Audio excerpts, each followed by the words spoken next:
तो स्टूडेंट अभी हम करेंगे रिफ्रैक्शन एट स्फेरिकल सरफेस का डेरिवेशन, ठीक है। और कौन सा सरफेस लिए है हमने? पहला लिया है कॉन्वेक्स सरफेस। रिफ्रैक्शन का मतलब जानते हो, लाइट एक मीडियम से दूसरे मीडियम में एंटर करेगा। जैसे यहाँ पर एक मीडियम है जिसकी रिफ्रैक्टिव इंडेक्स μ1 है, यहाँ एक मीडियम है जिसकी रिफ्रैक्टिव इंडेक्स μ2 है। स्फेरिकल सरफेस क्यों बोल रहे हैं? क्योंकि तुम्हें दिखाई दे रहा है ये इस तरह का है। कॉन्वेक्स क्यों बोल रहे हैं? क्योंकि जब तुम रेडर से देख रहे हो तो तुम्हें ये बल्ज आउट दिखाई दे रहा है। इसका मतलब ये पार्ट तुम्हें, जब तुम यहां से देख रहे थे तो तुम्हें ये कैसा दिखाई दे रहा है? कॉन्वेक्स। ऑब्जेक्ट को जो रखे हैं वो कहाँ रखे हैं? पॉइंट ऑब्जेक्ट है। और वो ऑब्जेक्ट कैसा है? कौन से मीडियम में रखे हैं? रेयरर मीडियम में रखे हैं। कौन से मीडियम में रखे हैं? रेयरर मीडियम में। रेयरर मीडियम का मतलब इधर इसकी रिफ्रैक्टिव इंडेक्स जो है यहाँ आप लिख सकते हो μ1 इज लेस देन μ2। यहाँ पर ऑब्जेक्ट रखे हो। आप जानते हो आरडी क्या होता था? लाइट अगर पॉइंट ऑब्जेक्ट से जाएगी तो आरडी क्या होता है? नॉर्मल के पास, मीन्स लाइट को जाना था सीधे, लेकिन लाइट ये तुम्हारा नॉर्मल हो गया इस पॉइंट पे, और नॉर्मल हमेशा सेंटर ऑफ कर्वेचर से पास करती है। ये देखो, याद रखना ये पॉइंट, नॉर्मल हमेशा सेंटर ऑफ कर्वेचर से पास करती है। तो लाइट को जाना था सीधे, लेकिन लाइट सीधे नहीं जा करके नॉर्मल के पास बेंड हो गई, और ये तुम्हारा नॉर्मल था। नॉर्मल के साथ जो रिफ्रैक्टेड रे, क्योंकि लाइट बेंड हुई है और इस रे का नाम रिफ्रैक्टेड रे है। रिफ्रैक्टेड रे नॉर्मल से जो एंगल बनाएगा उसे हम एंगल ऑफ रिफ्रैक्शन कहेंगे। एंगल ऑफ, ये इंसिडेंट रे है, ये तुम्हारा इंसिडेंट रे हो गया। ये जो एंगल बनाएगा उसको हम कहेंगे एंगल ऑफ इंसिडेंस, और ये तुम्हारा एंगल, ये रिफ्रैक्टेड रे, ठीक है। अब देखो हमने क्या किया है, कुछ एजम्पशन है इस डेरिवेशन को प्रूफ करने के लिए। एक्चुअली में हमें object distance, image distance, refractive index में रिलेशन फाइंड करना है। ऑब्जेक्ट डिस्टेंस कहाँ से कहाँ होगा? यहाँ से यहाँ ऑब्जेक्ट डिस्टेंस होगा। इमेज कहाँ बन रहा है? आई पे इमेज बन रहा है, तो ये तुम्हारा इमेज बन रहा है यहाँ पर, यानी यहाँ v है। यानी u v μ1 और μ2 में, और r क्या होता है? पोल से लेकर सेंटर ऑफ कर्वेचर का डिस्टेंस, ठीक है। बहुत इंपॉर्टेंट डेरिवेशन है ये। मतलब तुम 5 चीज के बीच में रिलेशन फाइंड करोगे, u v r μ1 और μ2। कुछ एजम्पशन है। पहला एजम्पशन क्या माना गया? देखो, p, हम सारा मेजरमेंट कहाँ से करते हैं? पोल से करते हैं। ये पोल है, ठीक है। पोल से सारा मेजरमेंट करते हैं। इंसिडेंट रे की डायरेक्शन में अगर मेजरमेंट कर रहे हैं तो पॉजिटिव, इंसिडेंट रे के अपोजिट डायरेक्शन में मेजर करेंगे तो नेगेटिव। मींस आप यहां से मेजर कर रहे हो O, इसका मतलब U क्या होगा? नेगेटिव। आप इस साइड मेजरमेंट कर रहे हो, मतलब PC क्या होगा? Plus R। ये बात याद रखना। पॉइंट ऑब्जेक्ट है। पॉइंट ऑब्जेक्ट कहाँ रखे हैं? प्रिंसिपल एक्सिस में। एपर्चर बहुत स्मॉल है, मतलब छोटा साइज का है ये एपर्चर, इसको कहते हैं। स्मॉल एपर्चर के लिए डेरिवेशन होगा जो हमारे सिलेबस में है, और जिसके बीच में हम रिलेशन निकालने वाले हैं वही हम पढ़ रहे हैं, है ना। कई कंडीशन हो सकते हैं, लेकिन अकॉर्डिंग टू सिलेबस हम चल रहे हैं। इंसिडेंट रे, रिफ्रैक्टेड रे, ये IR मतलब इंसिडेंट रे, रिफ्रैक्टेड रे makes small angle. Small aperture होने के कारण, इस पॉइंट ऑब्जेक्ट होने के कारण, इंसिडेंट रे, रिफ्रैक्टेड रे, ये तुम्हारा कौन सा? नॉर्मल हो गया, है ना। ये सारे जो एंगल बनाएगा प्रिंसिपल एक्सिस से, सारे पॉइंट ऑब्जेक्ट के कारण, मतलब जो पॉइंट ऑब्जेक्ट है, स्मॉल एपर्चर है, इसके कारण, मतलब यहाँ पर इंसिडेंट रे अल्फा एंगल बना रहा है, रिफ्रैक्टेड रे बीटा एंगल बना रहा है प्रिंसिपल एक्सिस से। ये तुम्हारा प्रिंसिपल एक्सिस है। और तुम्हारा नॉर्मल जो एंगल बना रहा है वो गामा, ये काफी स्मॉल एंगल है। Alpha, beta, gamma, I, R, all are very very small angle. एक अप्रोक्सीमेशन याद रखना कि अगर एंगल स्मॉल रहे, मतलब बहुत छोटा रहे, ठीक है, इसका भी वीडियो में बना दूंगा कि क्यों ऐसा लेते हैं, ताकि अभी इसमें बताएंगे तो वीडियो काफी लंबा हो जाएगा। बस आप यही याद रखना, साइन आई इज रफली is equal to i, tan i is रफली इज इक्वल टू आई। ऐसा कब, मतलब साइन 60 इज रफली इक्वल टू 60, ऐसा रियलिस्टिक नहीं है। ऐसा कब हो सकता है? जब एंगल बहुत स्मॉल रहे, तो हम साइन आई को आई लिख सकते, टेन आई को आई लिख सकते, साइन अल्फा को अल्फा लिख सकते, साइन बीटा को बीटा लिख सकते। इस तरह से स्मॉल एंगल अप्रोक्सीमेशन है, इसका भी वीडियो में बना दूंगा, डिस्क्रिप्शन में आप देख लेना, ठीक है। आप सिर्फ इस डेरिवेशन को करने के लिए ये कॉन्सेप्ट याद रखना। अब देखो यहाँ पर, ये इसका नाम मैंने दिया N, ये O, ये P। बहुत ही सिंपल डेरिवेशन है। हमें किसके बीच का रिलेशन निकालना है? U V R μ1 एंड μ2, इन 5 के बीच में रिलेशन निकालना है। तो एक्सटीरियर एंगल का कॉन्सेप्ट आपने पढ़ा था। एक्सटीरियर एंगल होने के लिए क्या चाहिए, दो साइड के, मतलब एक ट्रायंगल, कैसा भी ट्रायंगल होना चाहिए। तो यहाँ हमने ट्रायंगल लिया NOC, देखो NOC, तो ये I किसके बराबर होगा, exterior angle is sum of two interior angle, means I is equal to alpha plus gamma. क्यों निकाल रहे हैं, क्योंकि स्नेल्स लॉ लगाने के लिए हमको sine I by sine R की वैल्यू चाहिए, तो पहले I की वैल्यू निकालेंगे हम, ठीक है ना। स्नेल्स लॉ क्या होता था, sine I by sine R is equal to μ2 by μ1। तो I आखिर क्या है in terms of this angle, तो हम क्या करेंगे, देखो ये एक्सटीरियर एंगल के कॉन्सेप्ट से समझेंगे, I is equal to alpha plus beta, ठीक है। उसी तरह आप ये वाली ट्रायंगल तुम देख लो, ये वाली ट्रायंगल NCI, ठीक है, क्या बोल रहा हूं, NCI, तो R plus beta is equal to gamma, R plus beta is equal to gamma, then what is R, R is equal to beta minus gamma. निकालने का कारण क्या है, I angle of incidence, R को बोलते हैं angle of reflection, नहीं refraction. निकालने का कारण क्या है, अब स्नेल्स लॉ लगा दो, sine I by sine R क्या होता है, μ2 बाई μ1। अब आपको क्या करना है, देखो साइन I की जगह में क्या लिख सकते हैं I, क्योंकि हमने एजम्पशन माना है एपर्चर छोटा है, स्मॉल एंगल अप्रोक्सीमेशन होता है, आप साइन I को I लिख सकते थे और साइन R को R लिख सकते थे। तो क्रॉस मल्टीप्लाई होगा तो क्या हो गया, μ1 इंटू I, एंड इधर जाएगा तो क्या हो जाएगा, μ2 इंटू R। I की जगह में एंगल लिख दिए, R की जगह में भी ये वैल्यू को लिख देंगे, सिंपल डेरिवेशन है, ठीक है। ये हमने ऐसा लिख दिया। अब हम क्या लिख सकते हैं, जब हम tan I को I लिख सकते हैं, इसका मतलब I को हम tan I भी तो लिख सकते हैं। यहाँ पर अल्फा है तो अल्फा को हम tan अल्फा लिख सकते हैं, गामा को भी tan गामा लिख सकते हैं, क्योंकि इसे जब हम ये लिख सकते हैं तो इसे भी तो हम ये लिख सकते हैं, रिवर्सिबल है। ऐसा क्यों कर रहे हैं, क्योंकि अभी हम ट्रिग्नोमेट्री का वैल्यू को पुट करेंगे साइड्स के रेट में। जैसे अब यहाँ पर ये परपेंडिकुलर ड्रॉ करने का कारण क्या है, ये आप देख रहे हो यहाँ से परपेंडिकुलर ड्रॉ किया गया है, क्योंकि अभी हम राइट एंगल कंसीडर करेंगे। जैसे आप बताओ, ये राइट एंगल ट्रायंगल है, कौन सा, NOM। तो इस राइट एंगल ट्रायंगल में बताओ अल्फा क्या है, अगर हम tan अल्फा बोले, tan थीटा का फॉर्मूला क्या होता था, tan theta is equal to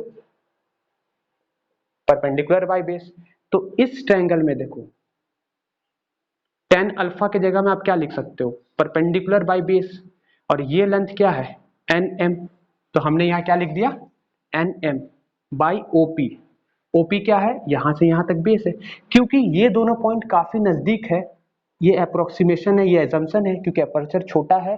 ये परपेंडिकुलर ड्रॉ करने का कारण क्या है, क्योंकि जब हम tan थीटा साइन थीटा लेते हैं उसके लिए ट्रायंगल हमेशा राइट एंगल होनी चाहिए। एक्सटीरियर एंगल का कॉन्सेप्ट लगाने के लिए राइट एंगल जरूरी नहीं है, लेकिन ट्रिग्नोमेट्री लगाने के लिए हमेशा ट्रायंगल कैसा होना चाहिए, राइट एंगल, इसलिए यहाँ से परपेंडिकुलर ड्रॉ करते हैं। दोनों काफी नजदीक है, आप OP कहो चाहे OM कहो, बात एक ही है, क्योंकि मेजरमेंट तो आप P से करोगे, यहां से भी करो, क्योंकि ये राइट एंगल ट्रायंगल नहीं है, देखो NPO राइट एंगल ट्रायंगल नहीं है, लेकिन NMO राइट एंगल ट्रायंगल है। तो tan अल्फा के जगह में क्या लिख सकते हो, tan अल्फा के जगह में आप लिख सकते हो परपेंडिकुलर बाय बेस। परपेंडिकुलर क्या है NM, बेस क्या है OP, ये परपेंडिकुलर ये बेस। तुम बोलोगे सर आपने OM क्यों नहीं लिखा, OM लिखो चाहे OP लिखो, बात एक ही है, कोई दिक्कत नहीं है।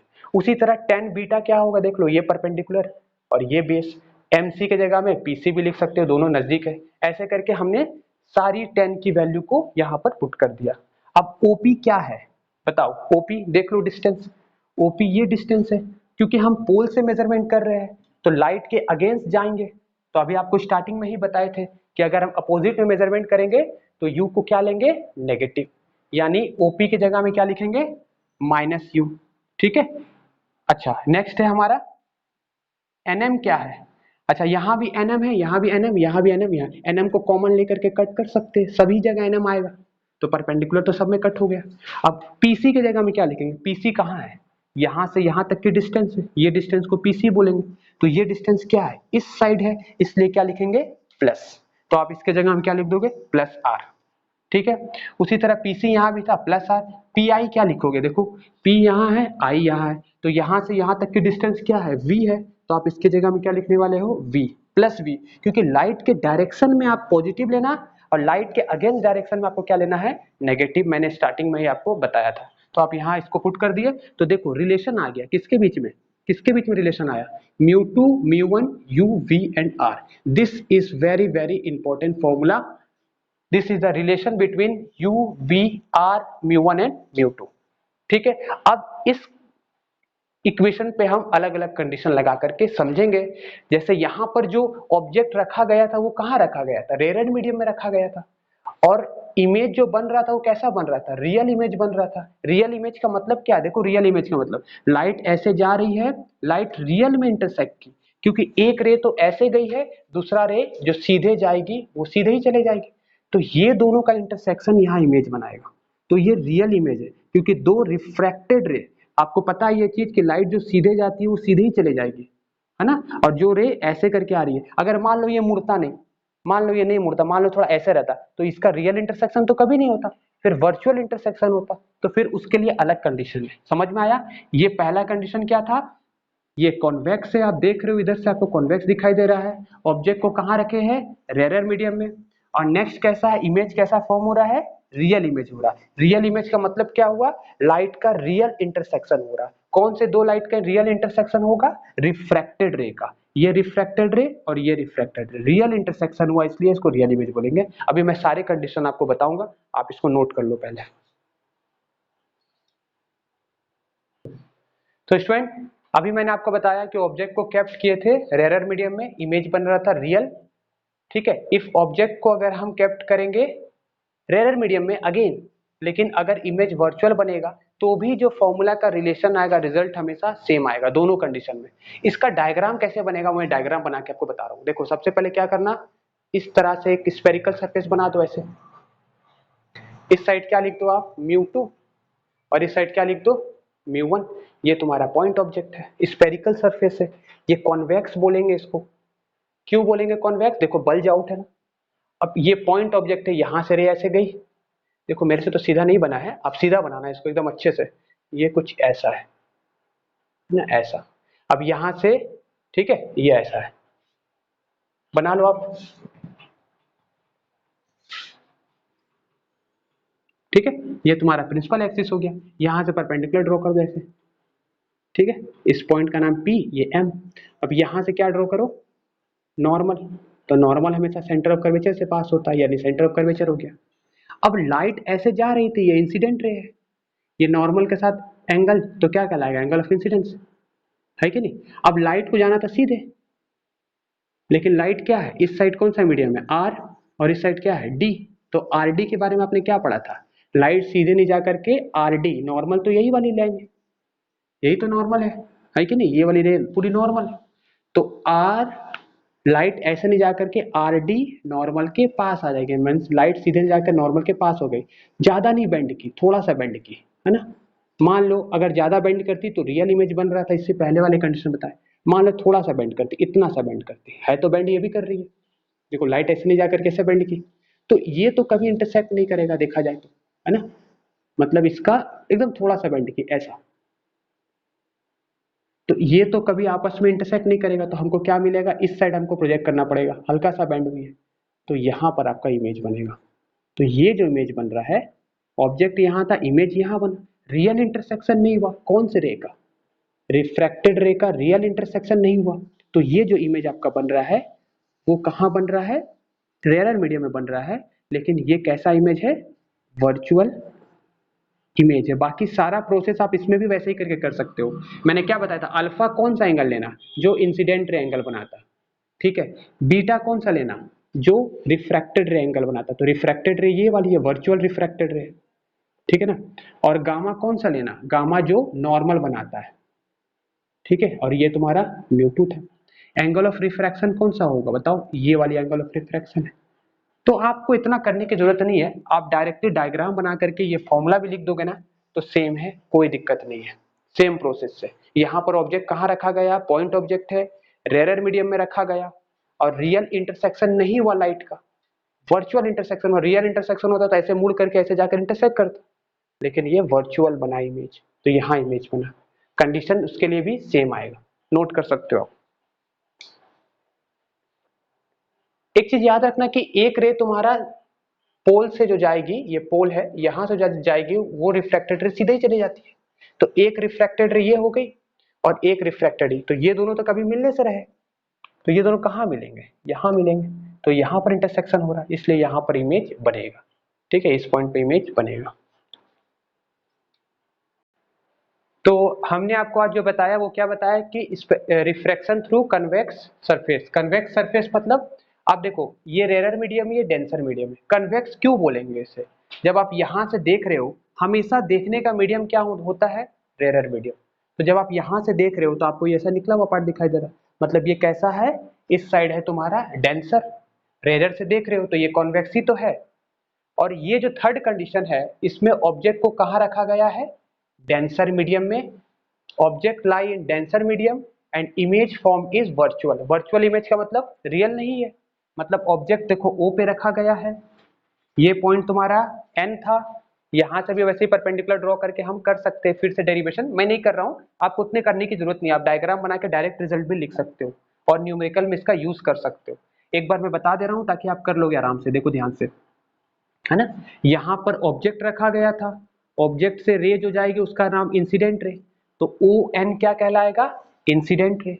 ठीक, अब ये तुम्हारा सेंटर ऑफ कर्वेचर है, ये क्या है, सेंटर ऑफ कर्वेचर। इसका हमने सेंटर ऑफ कर्वेचर से और पोल के बीच में ऑब्जेक्ट को रखा है, तो लाइट यहां से जा रही है। तो बताओ, ये तुम्हारा डेंसर मीडियम में ऑब्जेक्ट को रखे है और ये तुम्हारा रेयर मीडियम है। तो डॉक्टर क्या पढ़े थे, डॉक्टर नवाब पढ़े थे, मीन्स लाइट अगर डेंसर से रेयर जाएगी तो नॉर्मल से अवे हो जाएगी। तो लाइट, कौन सी लाइट जा रही है, ये लाइट ऐसे जा रही है, तो लाइट को जाना था सीधे, है ना, लाइट को ऐसे जाना था सीधे, ये देखो लाइट ऐसे जाती है ना यहाँ से सीधे, ये वाला पार्ट ऐसे, लेकिन नॉर्मल से अवे होना है, तो नॉर्मल से अगर अवे हो गई मतलब नॉर्मल से दूर हो गई, तो ये देखो लाइट ऐसे रिफ्रैक्ट कर रही है, रिफ्रैक्टेड रे हो गया। और रिफ्रैक्टेड रे का जो नॉर्मल के साथ एंगल होगा वही एंगल ऑफ रिफ्रैक्शन कहलाएगा।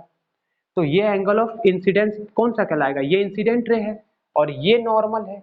सबसे इंपॉर्टेंट बात है कि सेंटर ऑफ कर्वेचर से जो रे जाती है उसे ही हम नॉर्मल कहते हैं। तो ये तुम्हारा नॉर्मल है, ये पूरी क्या है यहाँ से यहाँ तक ये नॉर्मल है। और ये तुम्हारा रिफ्रैक्टेड रे है, रिफ्रैक्टेड रे नॉर्मल के साथ जो एंगल बनाएगा उसको एंगल ऑफ रिफ्रैक्शन कहेंगे और ये एंगल ऑफ इंसिडेंस हो गया। ठीक है, अब यहाँ पर देखो P से O के बीच का ऑब्जेक्ट डिस्टेंस, यहाँ से यहाँ के डिस्टेंस का रेडियस ऑफ कर्वेचर, और इमेज कहाँ बन रहा है, क्योंकि ये और ये तो कभी इंटरसेक्ट करेगा नहीं, ये पहली रिफ्रैक्टेड रे और ये दूसरी रिफ्रैक्टेड रे, ये दोनों तो कभी इंटरसेक्ट करेगा नहीं, तो इसका इंटरसेक्शन कहाँ होगा, ये देखो इसको हम ऐसे करके बढ़ाए आगे, तो यहाँ इंटरसेक्शन हुआ दोनों का, तो ये वर्चुअल इमेज बना। ठीक है, तो ये कंडीशन के लिए क्या कंडीशन चेंज होगा, वही सेम फॉर्मूला लाएगा जो मैंने स्टार्टिंग के दो में बताया ना, फॉर्मूला सेम रहेगा, बस सिर्फ आपको किसमें चेंज करना है, μ1 की जगह μ2 कर देना है और μ2 की जगह μ1 कर देना है, बाकी फॉर्मूला सेम है। ठीक है, उसमें फॉर्मूला क्या था, μ2/b था, इसमें फॉर्मूला क्या है, μ1/b। ठीक है, यही फॉर्मूला है, आप चेक कर सकते हो इसको, सही है ना, देख लो आप एक बार इसको चेक कर लो। ठीक है ना, तो बस फॉर्मूला में क्या चेंज आया है, तो आपको जब भी क्वेश्चन कैसा आएगा, क्वेश्चन दिया रहेगा कि इमेज बन रहा है रियल, है ना, इमेज बन रहा है रियल, ऑब्जेक्ट को रखा है डेंसर में, स्फेरिकल सरफेस कैसा है, कॉन्वेक्स है, तो डायग्राम कैसा बनेगा। चार कंडीशन हो सकते हैं। पहला मैंने क्या बताया कि ऑब्जेक्ट को रखे थे कैसा, ऑब्जेक्ट को रखे थे रेयर मीडियम में, इमेज बन रहा था डेंसर मीडियम में, पहला कंडीशन, उसमें दो केस लिए कि रियल इमेज बना और वर्चुअल बना।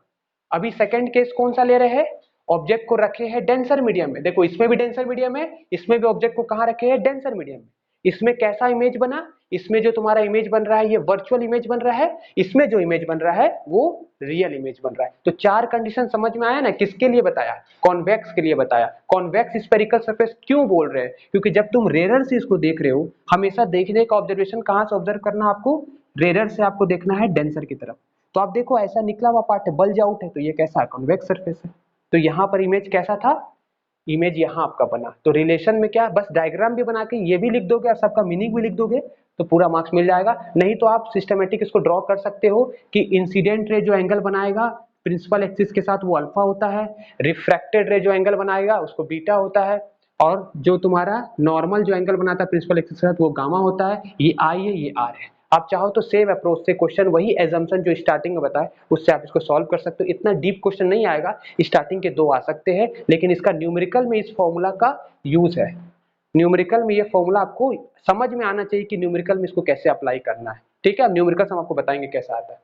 ये इसमें क्या बताया जा रहा है कि ऑब्जेक्ट तुम्हारा लाई है डेंसर मीडियम में। देखो ये कौन सा मीडियम है, डेंसर मीडियम है। रिफ्रैक्टिव इंडेक्स जहां डेंसर मीडियम है ना, एक पॉइंट और याद रखना, जिसको भी हम डेंसर मीडियम माने हैं उसको μ2 लिखेंगे, जिसको हम रेयर मीडियम माने हैं उसको μ1 लिखेंगे। तो इसको हम डेंसर माने इसलिए यहाँ μ2 लिखे, इसे रेयर माने इसलिए यहाँ μ1 लिखे। अभी ऑब्जेक्ट को कहाँ रखे, सेंटर ऑफ कर्वेचर से उधर रखे। इसमें कहाँ रखे थे, सेंटर ऑफ कर्वेचर से पहले रखे थे ऑब्जेक्ट को। अब सेंटर ऑफ कर्वेचर से दूर रखे तो देखो ये ऑब्जेक्ट हो गया, यहां से रे गई ऐसे करके, है ना। तो हम क्या जानते हैं, ये डेंसर मीडियम है, ये रेयर मीडियम है। डॉक्टर नवाब मींस नॉर्मल से अवे होगा, मींस लाइट जा रही थी, लाइट को जाना था सीधे, लेकिन डेंसर से रेयर जा रही है तो लाइट नॉर्मल से अवे हो गई। कितनी अवे हो गई, इतनी अवे हो गई। तो ये देखो ये तुम्हारा रियल इंटरसेक्शन हो गया, एक रे तो सीधे आ गई और एक रिफ्रैक्टेड रे यहाँ, तो यहाँ पर तुम्हारा इमेज बन रहा है। तो ये जो इमेज बना है ये रियल इंटरसेक्शन है। रियल इमेज का मतलब क्या होता है, रियल इमेज का मतलब होता है कि जहां 2 रिफ्रैक्टेड रे रियल में इंटरसेक्ट करे उसे ही हम क्या कहते हैं, रियल इमेज। ठीक है ना, जहां 2 रिफ्रैक्टेड रे रियल में इंटरसेक्ट करे, देखो रियल इंटरसेक्शन हो रहा है। एक तो ऑप्टिकल सेंटर वाला ऐसा हो गया, ये ऐसा हो गया। तो फिर यहाँ ऑब्जेक्ट रखे थे, सेंटर ऑफ कर्वेचर से उस साइड रखे थे, तो ऑब्जेक्ट से पोल तक के डिस्टेंस को यू कहते हैं। ये तो हमने अपना राइट एंगल ट्रायंगल ट्रिग्नोमेट्रिक ले किया था। यहाँ सेंटर ऑफ कर्वेचर हमेशा डॉटेड बनाना, ये नॉर्मल होता है। फिर से बोल रहा हूँ, सेंटर ऑफ कर्वेचर वाला लाइन हमेशा क्या होता है, नॉर्मल। ये एंगल तुम्हारा क्या कहलाएगा, angle of incident. Incident ray जो प्रिंसिपल एक्सिस के साथ जो एंगल बनाएगा उसको अल्फा कहेंगे। ठीक है, फिर नॉर्मल जो बनाता है उसको हम गामा कहते हैं, और रिफ्रैक्टेड रे जो प्रिंसिपल एक्सिस के साथ एंगल बनाता है, सभी के लिए हमेशा क्या लेना, बीटा लेना। Incident ray alpha, normal gamma, और रिफ्रैक्टेड रे बीटा, किसके साथ, प्रिंसिपल एक्सिस के साथ। तो यहां भी कंडीशन तुम्हारा वही आया। सबसे मेन इंपॉर्टेंट फॉर्मूला मैंने स्टार्टिंग में डेरिवेशन आपको करा दिया है, वही फॉर्मूला को 4 फॉर्मूला आपने बनाया। कैसे बनाया, वो जो फॉर्मूला मैंने डिराइव किया था, रेयर टू डेंसर किया था, ऑब्जेक्ट को रेयर में रखे थे और डेंसर में कितने डिराइव किए थे। अभी ऑब्जेक्ट को कहाँ रखे हैं, डेंसर में, और इमेज कहाँ बन रहा है, रेयर में। तो बस खाली μ2 और μ1 का चेंज हो गया, जहां μ2 था वहां μ1 कर देना, और जहां μ1 था वहां μ2 कर देना। इसके लिए भी सेम फॉर्मूला आएगा। डायग्राम जरूर बनाना है, और ये फॉर्मूला को अच्छे से समझ लेना, वीडियो को दोबारा देख लेना, समझ में आ जाएगा आपको। ठीक है, ये रिलेशन निकल गया सबके बीच में, म्यू ये सारी चीज। ठीक है, थैंक यू।